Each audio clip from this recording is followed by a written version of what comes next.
So we are in second part of this chapter और हमने last class में कल की क्लास में हमने बहुत कुछ सीखा. Okay, we learned what are tissues, है ना, and before that we learned I think many things about cells, है ना, cells कैसे बने होते हैं. Okay, how do they work, what are the different cell organelles present in the cell, है ना, and all of them work differently. Okay, and yesterday class we came across this thing called tissue, जहाँ पर आपने सीखा कि tissues are basically cluster of cells. Okay, cluster of at a particular place, a particular organ, the cluster of cells performing specific path, specific work. Okay, so those were called tissues, है ना. And we even entered into the classification. We started with plant tissue, है ना. We started with meristematic tissue in the plant section, and तीन tissue हमने पढ़े meristematic में: apical meristem, intercalary and lateral. तो यहाँ पर हमने देखा भी कि एपिकल मेरिस्टम कहाँ कहाँ क्या होता है. Apical meristem tips of the stems में और रूट्स में होता है ना. And girth of the stem is increase due to lateral meristem. जो girth होता है लैटरल मेरिस्टम करता है, इंक्रीज करता है. और intercalary is present near the nodes. तो ये सब हमने कल सीख लिया था, ठीक है ना. तो अब हम आगे पढ़ेंगे. So since plant cells we see are basically divided into two, which is first is meristematic and second one is permanent. Okay, permanent tissue. So कुछ समय के बाद मेरिस्टेमेटिक टिश्यू ही बाद में परमानेंट टिश्यू बन जाते हैं. Okay, what happens to the cells formed by the meristematic tissues. उन सेल्स का क्या होता है जो पेरिस्टेमेटिक टिश्यूज से बनते हैं. They take up a specific role and lose the ability to divide. तो मैंने आपको बताया था कि ग्रोथ टिश्यू बोलते हैं हम मेरिस्टेमेटिक को. क्यों? क्योंकि ये ग्रोथ में सेल डिवीजन में मदद करता है. लेकिन द वंस दो cells loses this particular ability to divide, तो वो उसके बाद से ग्रोथ में काम योगदान देना बंद कर देते हैं. Okay, so as a result they perform a permanent tissue, sorry, they form a permanent tissue. So after they lose the ability, after a meristematic tissue loses the ability of division, okay, or I should say cells, क्योंकि cells divide होते हैं. तो जैसे ही इनमें division की जो capability है वो कम हो जाती है, वो ख़त्म हो जाती है, तो वो आगे जाके परमानेंट टिश्यू बन जाते हैं. Okay, this process of taking a permanent shape, size and function is called differentiation. Okay, now differentiation is that process by which a meristematic tissue is taking the form of permanent tissue. Okay, ठीक है ना, इसका याद रखना. This is called differentiation. Please ध्यान देना. Differentiation leads to development of various type of permanent tissue. ठीक है, ये जो डिफरेंशिएशन है, डिफरेंशिएशन क्या है कि जो मेरिस्टेमेटिक टिश्यू होती है जिसमें सेल डिवीजन हो रहा होता है, ढेर सारा सेल जो है वो कन्वर्ट हो रहा होता है, मतलब आई मीन डिवाइड हो रहा होता है, and it helps in growth. But now this meristematic tissues, okay, this meristematic tissues gives zero contribution in growth. तो वो क्या करते हैं, they take permanent shape, size and function. तो वो जब परमानेंट शेप साइज हो जाएगा तो वो बढ़ना बंद हो जाएगा, और इस प्रोसेस को हम डिफरेंशिएशन कहते हैं. अब वो एक अपना स्पेसिफिक रोल ले लेते हैं. ठीक है, अब वो सेल्स हैं, पहले ग्रोथ में काम आ रहे थे, अब किसी और काम में आ रहे हैं. ऊपर ही है. तो सबसे पहला classification with in simple sorry permanent issue. तो सबसे पहले तो मैं आपको एक आपको मैं ट्री बना के दिखा देता हूँ, देख लो. ठीक है, सबसे पहले हमने प्लांट टिश्यूज़, हम टिश्यूज़ की बात कर रहे हैं. तो प्लांट में हमने दो चीज़ें पढ़ी, एक है मेरिस्टेमेटिक और दूसरा है परमानेंट. ठीक है, अब परमानेंट में पहला है सिंपल परमानेंट और दूसरा होगा कॉम्प्लेक्स परमानेंट. ठीक है, तो इस तरह से हम पढ़ने वाले हैं। तो सबसे पहली चीज़ जो हम पढ़ने वाले हैं वो है simple permanent tissue. A few layers of cell beneath the epidermis are generally simple permanent tissue. Parenchyma is the most common simple permanent tissue. ठीक है, ये याद रखना है आपको. This is a good line that जो one of the example of this simple permanent tissue क्या है? Parenchyma. ठीक है, ये parenchyma. It consists of relatively unspecialized cell with thin cell wall. It has thin cell wall. ठीक है, ध्यान देंगे. It has thin cell wall. They are living cells. They are usually loosely arranged. Thus, large spaces between cells are found in this tissue. तो इनमें जो space है वो थोड़ी ज़्यादा होती है. ठीक है, अब जो सेल्स के बीच की जो स्पेस अगर ज़्यादा होगी तो देखो क्या होगा. This tissue generally stores food. This tissue generally stores food. In some situation it contains chlorophyll and perform photosynthesis and then it is called chlorenchyma. ठीक है, तो सबसे पहली चीज़ आपने जो पहले पढ़ी, ठीक है, कि सिंपल परमानेंट. ठीक है, उससे पहले हमने पढ़ा permanent tissue. Meristematic tissue permanent ही बनते हैं आगे जाके. Definite size shape, permanent size और शेप ले लेते हैं, है ना. तो उस प्रोसेस को हम डिफ्रेंशिएशन कहते हैं. नाउ सिंपल परमानेंट में आपने पहली चीज़ पढ़ी पैरेन्काइमा, है ना. और दूसरी चीज़ आपने ये पढ़ ली, क्या है वो? क्लोरेन्काइमा. क्या है ये? क्लोरेन्काइमा. ध्यान रखना है ये है क्लोरेन्काइमा. और ये क्यों आपको ध्यान रखना है?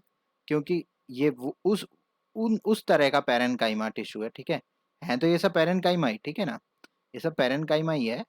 और ये पैरेन्काइमा क्या है? सिंपल परमानेंट टिश्यू का एक एग्जाम्पल है. ओके, तो वो पैरेन्काइमा याद रहे, वो पैरेन्काइमा जो जिसमें कि क्लोरोफिल प्रेजेंट होता है उसे हम कहते हैं क्लोरेन्काइमा. क्या कहते हैं? क्लोरेन्काइमा.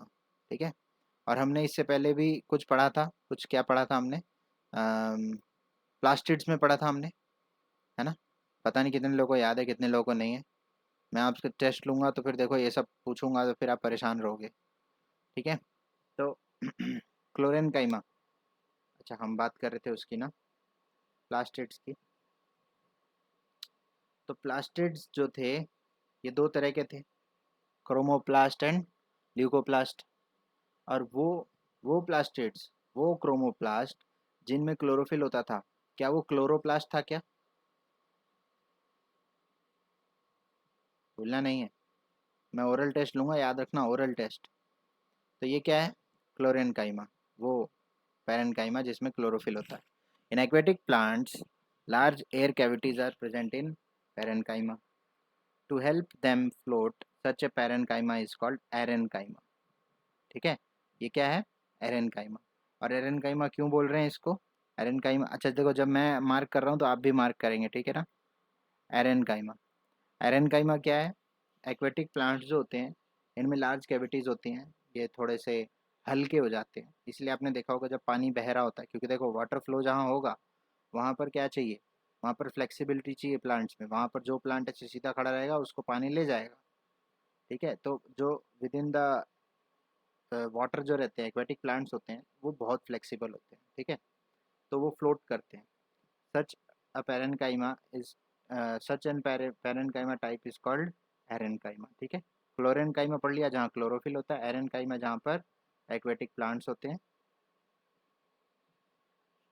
The flexibility in plants is due to another permanent tissue called collenchyma.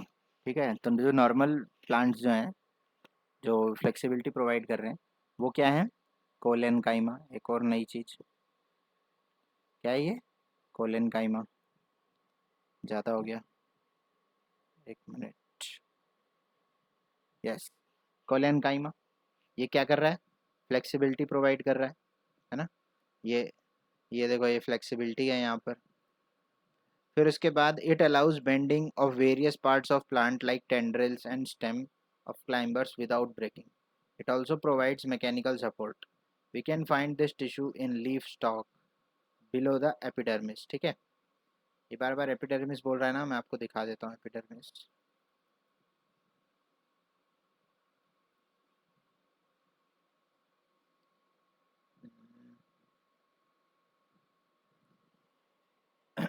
Epidermis एकदम आप कह सकते हो, आप अगर स्किन है गई या फिर लीफ हो गई, उसकी जो फर्स्ट लेयर निकालेंगे तो the very first thing you will find will be epidermis. Okay, याद याद रखना इसको। यहाँ कहीं था यार, मैं दिख नहीं रहा मेरे को कहाँ है। चलो ठीक है, छोड़ो, आपको ये सब याद रखना है, ठीक है। पहली चीज़ हो गई क्लोरेनकाइमा, फिर हो गई एरेनकाइमा, ठीक है, ये एरेनकाइमा मार्क कर लेना इसको आप। फिर हो गई कोलेनकाइमा, ये क्या कर रहा है, फ्लेक्सिबिलिटी प्रोवाइड कर रहा है, ठीक है। देन अच्छा, it also provides mechanical support, तो ये मैकेनिकल सपोर्ट प्रोवाइड करता है, इतना फ्लेक्सिबल होता है कि ये टूटता नहीं है फिर, ठीक है। We can find this tissue in leaf stalk below the epidermis. The cell of this tissue are living, they are living, elongated and irregularly thickened at corners. There is very little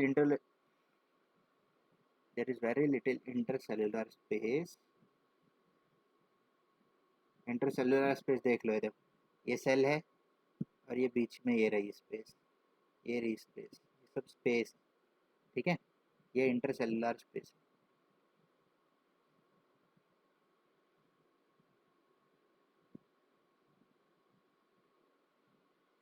Yet another type of permanent tissue is sclerenchyma.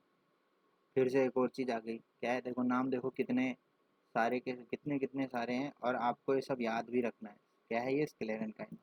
ये क्या कर रहा है, it is the tissue which makes the plant hard and stiff. ये tissue क्या करता है, ये जो प्लांट होता है इसको हार्ड एंड स्टिफ कर देता है। कौन सा, स्क्लेरेनकाइमा। देखो ये सब याद रखना है, ये सब याद रखना है, हार्ड एंड स्टिफ कर देता है, कौन करता है, sclerenchyma. This is simple permanent tissue. We have seen the husk of a coconut. It is made up of sclerenchymus tissue. जो कि आपने देखा होगा, जो कोकोनट होता है बाहर बहुत सख्त होता है, हार्ड होता है ना, it is because of sclerenchyma. The cells of this tissue are dead. हमने इससे पहले भी एक चीज़ पढ़ी थी कि cells of which tissue are dead, याद रहे, जो ट्री था उसके स्टेम के जो बाहर ये जो पोर्शन होता है जिसको हम इंग्लिश में बार्क कहते हैं, बार्क ऑफ द ट्री, ये ये हार्ड होता है। और याद रहे, जब कभी भी कोई टिश्यू डेड होगा, ठीक है, तो वो हार्ड हो जाता है, और बार्क आपने देखा होगा जनरली हार्ड होता है, लेकिन जो कोकोनट है वो तो काफ़ी हार्ड होता है। They are narrow and long and as the walls are thick and due to lignin. Okay, often these walls are so thick that there is no inter, internal space inside the cell. Okay, this tissue is present in stem around vascular bundles, है ना।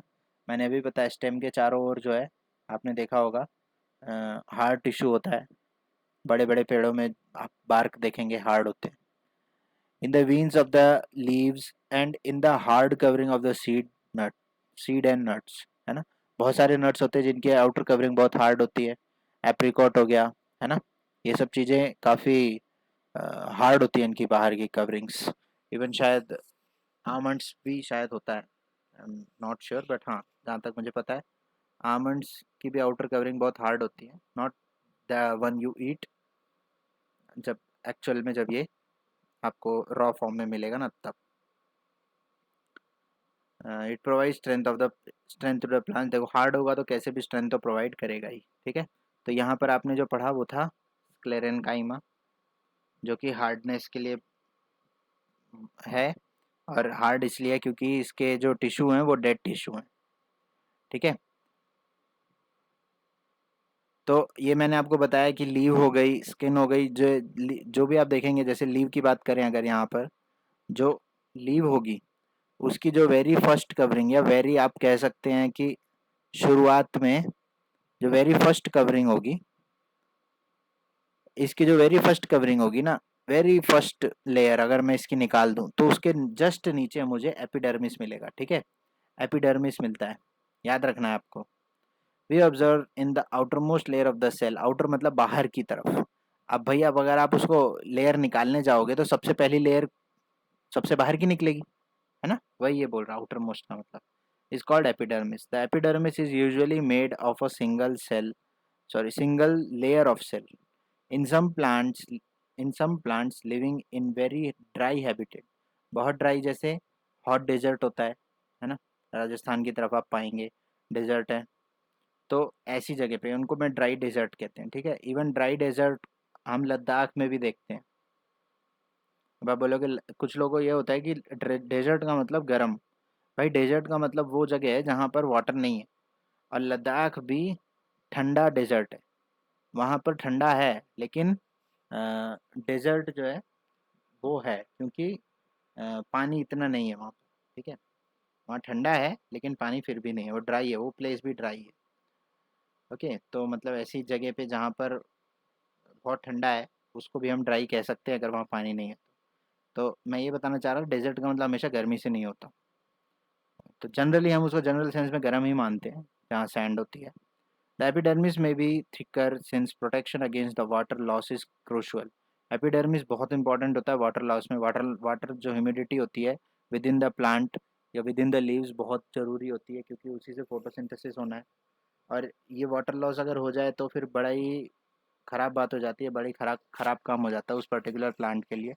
तो ये जो water loss है ये ना हो, इसके लिए एपिडर्मिस का बहुत बड़ा योगदान होता है।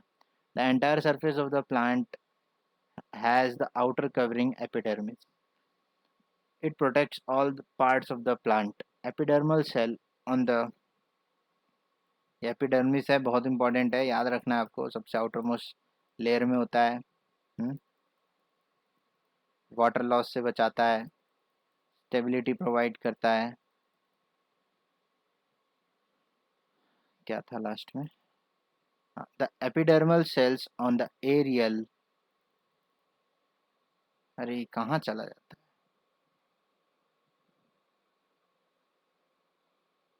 है। Epidermal cell on the aerial parts of the plant often secrete a waxy, water resistant layer on their outside surface.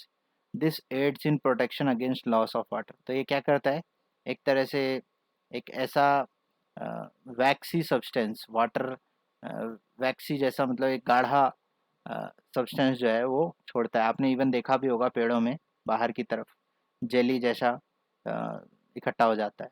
तो उससे क्या होता है, जो आप देखेंगे कि क्या बोलते हैं, वाटर, क्या बोलते हैं उसको, वाटर लॉस, हाँ वाटर लॉस जो है वो एकदम से कम हो जाएगा, ठीक है, इसकी वजह से। इवन जो बड़े प्लांट्स होते हैं उसमें तो वैसे भी नहीं होता, क्यों? क्योंकि आप देखेंगे बाहर की तरफ का जो पोर्शन है ना, वो बार्क से सराउंडेड होता है ना। और वो जो छाल जिसे बोलते हैं हिंदी में, ये जो बार्क है बाहर, ये क्या करता है, ये वाटर को रेसिस्ट करता है। वाटर जो अंदर, जो वाटर है, वाटर तो अंदर है पेड़ के, अब वो बाहर वैसे ही नहीं जा सकता, क्योंकि उसके बाहर की जो कवरिंग है पूरी डेड टिश्यू की है, अब वो वैसे भी बाहर नहीं जा पाता। तो बड़े प्लांट्स, बड़े जो ट्रीज हैं उनमें तो ये काम हो जाता है बड़े आराम से। This aids in protection against the loss of water, mechanical injury and invasion by parasitic fungi. ये पैरासाइटिक फंगी मैंने आपको बता रखा है, जैसे हमने पीछे क्लास में वायरस के बारे में पढ़ा था। ये एक तरह पैरासाइट भी यही काम करता है। पैरासाइटिक फंगी क्या करता है, प्लांट के सिस्टम को ही यूज़ करता है और अपना ग्रोथ करता है, ठीक है। तो वायरस जैसे हमारी बॉडी में ही रहता है, और हमारी बॉडी का ही जो भी खाना होता है वो खाता है, और आराम से ज़िंदगी काटता है अंदर। तो पैरासाइटिक फंगी, पैरासाइट यही काम करता है, ठीक है। दूसरों की मशीनरी यूज़ करता है, दूसरों के जो है प्रोसेस से खाना जो बन रहा है वही बना बनाया खाना खाता है, और इसको कोई काम नहीं करना पड़ता है, ये बस वहीं बैठ के मज़े करता है, और प्लांट ख़राब होता रहता है। क्योंकि ये जिसका खाना खा रहा है वो एक्चुअली है तो किसी और का ना, वो तो किसी प्लांट का है, प्लांट के किसी पार्ट का है, अब वो ख़राब हो जाएगा फिर। Since it has a protective role to play, cells of epidermal tissue form a continuous layer without intercellular space. Most epidermal cells are relatively flat. तो ये बोल रहा है यहाँ पर इंटरसेलुलर स्पेसेस नहीं होती हैं, अगर होंगी तो हो सकता है लॉस वहीं से हो जाए। तो अब भाई लॉस कम से कम करना है तो उसके लिए आपको स्पेसेस में भी कमी करनी पड़ेगी, तो स्पेस होती नहीं है यहाँ पे। इंटरसेलुलर स्पेस है, मैंने आपको ऊपर दिखाया था। Often their outer and side walls are thicker than the inner wall, ठीक है। तो उनकी जो आउटर जो वॉल है थोड़ी सी, आप कह सकते हैं थिक होती है, मोटी होती है,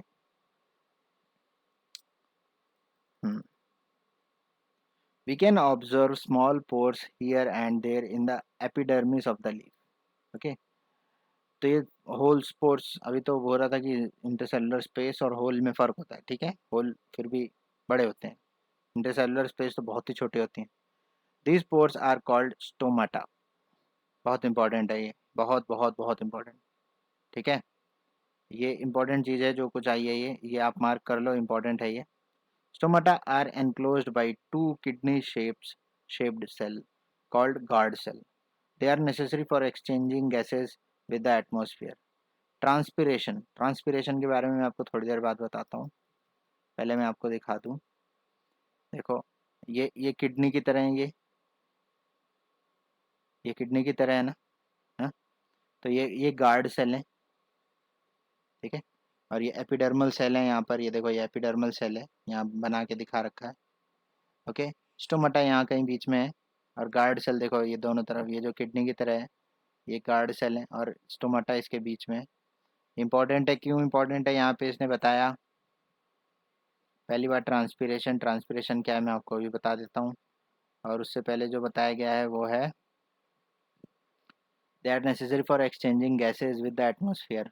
याद रहे, प्लांट का सबसे पहला काम जो आपके लिए बहुत ज़रूरी है वो क्या है, ऑक्सीजन रिलेटेड है ना, तो अब उसके लिए क्या करेगा वो, CO2 लेगा, ऑक्सीजन देगा, तो ट्रांस एक्सचेंजिंग ऑफ गैसेज तो बहुत ही ज़रूरी काम है इसमें, ठीक है। ट्रांसपिरेशन क्या होता है, देखो जैसे ये पेड़ है, ठीक है, अब इसकी रूट्स तो नीचे होती हैं, इस तरह नीचे नीचे की तरफ होती हैं रूट्स, है ना, अब पानी यहाँ जाएगा, रूट्स रूट्स में पानी जो होता है वो पानी लेता है। अब आप पेड़ के ऊपर पानी डालो तो कोई फ़र्क तो पड़ना नहीं है, क्योंकि पानी कहाँ जाएगा, रूट से, रूट से जो ऐसे करके चढ़ता है पानी कहाँ जाएगा, लीव्स में जाएगा। क्यों, अब लीव्स में क्यों जाएगा, फोटोसिंथेसिस तो रूट में होगा नहीं, फोटोसिंथेसिस कहाँ होगा, जहाँ लीव्स हैं। अब वो क्या करता है, पानी जो है ऐसे करके एक प्रोसेस से आप देखेंगे ऊपर की तरफ चलता है, ओके, और इस तरह से हर लीव्स तक पानी पहुंचता है। लेकिन कभी कभी क्या होता है, कुछ ज़्यादा पानी अगर मान लीजिए ऊपर पहुंच गया, पेड़ ने कुछ ज़्यादा पानी अपने यूज़ के लिए लीव्स तक पहुंचा दिया, और कुछ पानी ज़्यादा हो गया, अब वो वे मतलब अब वो किसी काम का नहीं है, तो वो पेड़ जो है वो एटमॉस्फेयर में पानी रिलीज कर देता है, ठीक है, वेपर्स के फॉर्म में।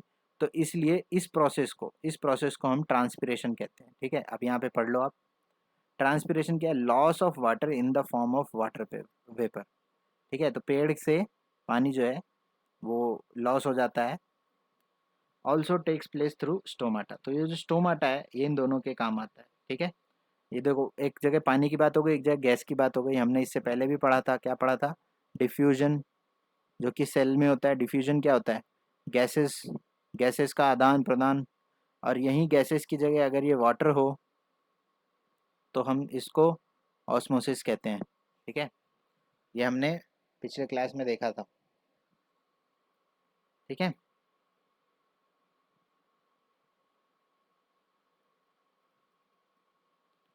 Recall which gas is required for photosynthesis, आपको पता है क्या, फोटोसिंथेसिस के लिए कुछ चीज़ें चाहिए होती हैं, बहुत ज़रूरी चाहिए चीज़ें, और एक एक का काम इम्पॉर्टेंट है, ऐसा नहीं कि ये ज़्यादा ज़रूरी है वो कम ज़रूरी है, सब चाहिए और इम्पॉर्टेंट है। फोटोसिंथेसिस कहाँ होता है, ग्रीन लीव्स में। ग्रीन लीव्स मतलब क्लोरोफिल, क्लोरोफिल रिलेटेड आपने दो चीज़ें पढ़ ली हैं, है ना, वैक्यूल, वैक्यूल नहीं, शायद प्लास्टिड्स ही था, प्लास्टिड्स में जो क्रोमोप्लास्टिड थे ना, एक minute, leucoplast, chromoplast, yes, chromoplast जो थे उसमें जब ग्रीन पिगमेंट का क्लोरोफिल अगर जिन क्रोमोप्लास्ट में पाया जाता है उसे हम क्लोरोप्लास्ट कहते हैं। और अभी भी हमने देखा था कि जो पैरेनकाइमा है, वो पैरेनकाइमा जहाँ पर आप देखेंगे,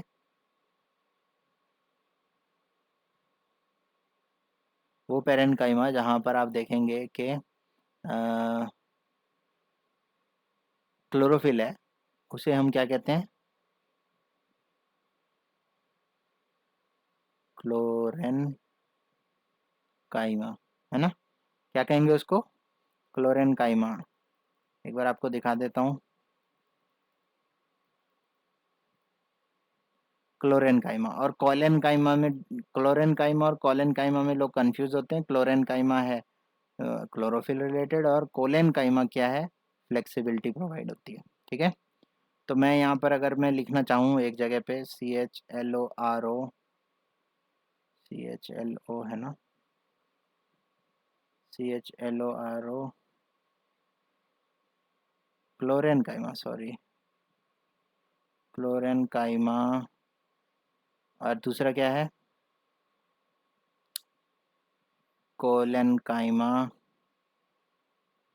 एंड देन अच्छा एक और है बीच में, मैं भूल गया था, एरेनकाइमा, फिर है कोलेनकाइमा, क्लेरेनकाइमा की स्पेलिंग देख लेते हैं।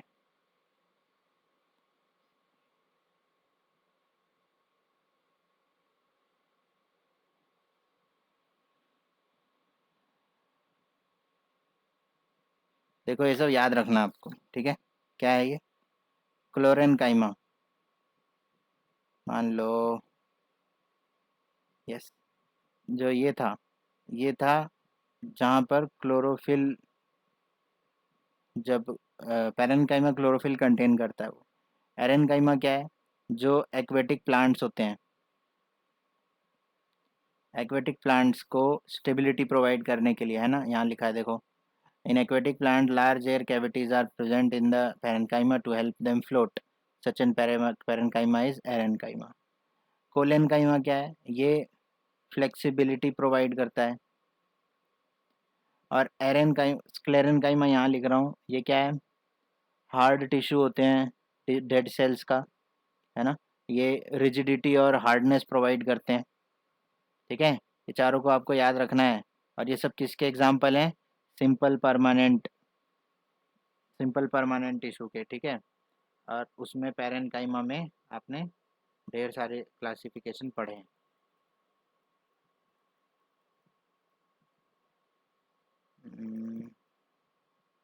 एक और वर्ड आया था यहाँ पर, लिग्निन, कभी एग्जाम में आ जाए लिग्निन तो लोग परेशान हो जाते हैं, ये कब आया था।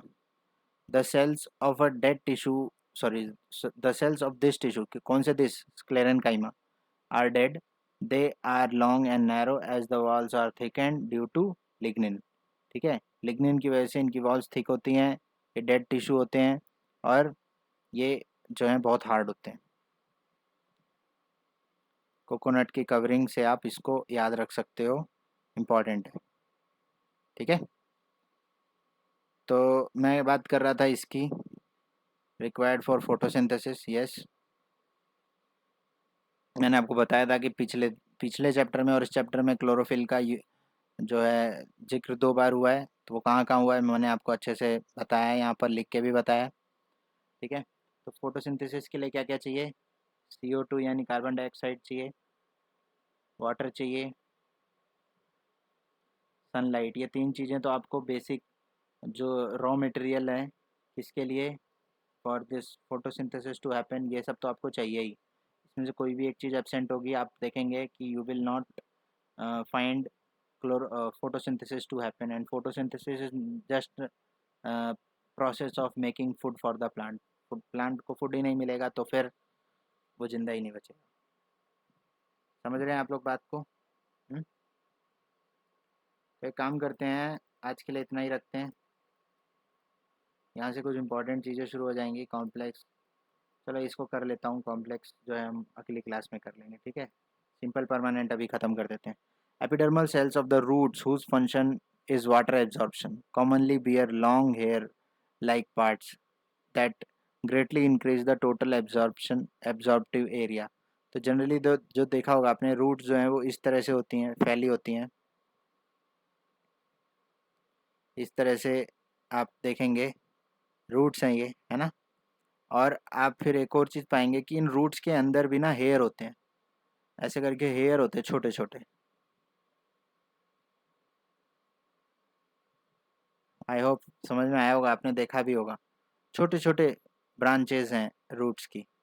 तो ये क्या कर रही हैं, ये एब्जॉर्प्शन एरिया बढ़ा रही है, ताकि वाटर ज़्यादा से ज़्यादा हम ये सॉइल के अंदर से वाटर ज़्यादा से ज़्यादा ये निकाल पाए, एब्जॉर्ब कर पाए, क्योंकि ज़्यादा से ज़्यादा वाटर रहेगा तभी तो ये ऊपर भेज पाएगा, है ना। और अगर आपको याद है कि मैंने आपको पिछली क्लास में भी बताया था कि they need water, and how do they get water, they absorb it from soil. ऐसे न जाने कितने प्लांट हैं जिनको आप पानी नहीं देते हैं लेकिन वो फिर भी ग्रो कर रहे हैं, बिकॉज उनकी जो रूट्स होती हैं वो पानी को, जो सॉइल के अंदर जो पानी है उसको एब्जॉर्ब कर रहा है। Some plants like desert plant epidermis has a thick waxy coating. Desert के अंदर तो देखो वाटर लॉस होगा तो फिर तो बड़ा मुश्किल है क्योंकि वहाँ पानी जल्दी मिलता नहीं है। तो वहाँ पर डेजर्ट में जो प्लांट्स उगते हैं उनकी जो एपिडर्मिस है वो थिक होती है, ताकि अगर वो जितना थिक रहेगा, thick waxy coating of cutin. ठीक है, ये बड़ा अच्छा वर्ड है क्यूटिन। अगर जिनको आगे आपको अगर अच्छे से ये करना है, ये क्या बोलते हैं, बायोलॉजी, तो आपको ये सब वर्ड याद रखने हैं, ठीक है, क्यूटिन। और हमने अभी अभी पढ़ा था लेनिन, लेनिन था क्या था, देखते हैं एक बार जाके।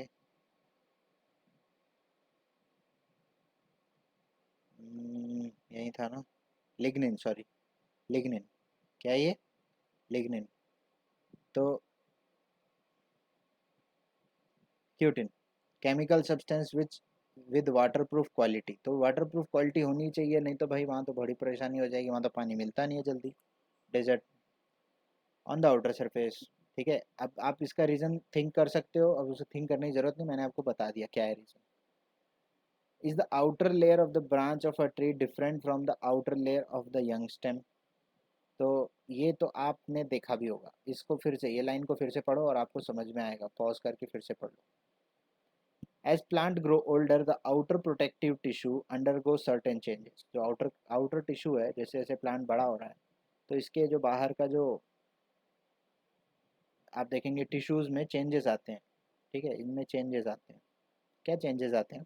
Strip of secondary meristem located on the cortex film layer of the cell which constitute the cork।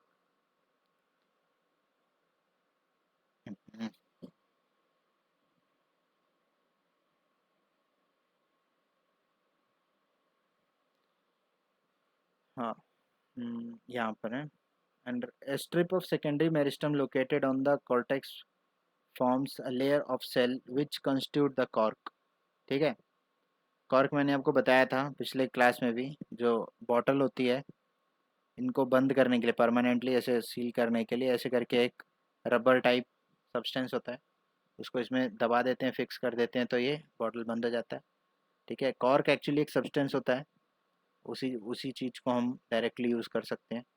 Sales of the car cork are dead end comply sorry compactly arranged with intercellular spaces. They also have substance called suberin। क्या है वो substance? सुबरिन। यहाँ क्या था, cutin, ऊपर ऊपर लिखा है ना, क्यूटिन, थिक वैक्सी कोटिन। कहाँ पर होती है? डेजर्ट में, है ना। Their walls that makes them impervious to gases and water. impervious मतलब जिसके अंदर आप जा नहीं सकते, ठीक है, जिसके अंदर कोई चीज़ वो अलाउ नहीं करता, दैट इज़ impervious। अपने अंदर वो अलाउ ही नहीं करता, ठीक है। तो ये सब आपने देखा कि क्यों एपिडर्मिस के बड़े मोटे छोटे होने से क्या फ़र्क पड़ता है, क्यों वाटर लॉस जो है वो कभी कभी बहुत ही अनडिज़ायरेबल होता है। वाटर लॉस नहीं होना चाहिए, नहीं तो फिर वो बहुत बेकार हो जाता है फिर प्लांट के लिए, है ना।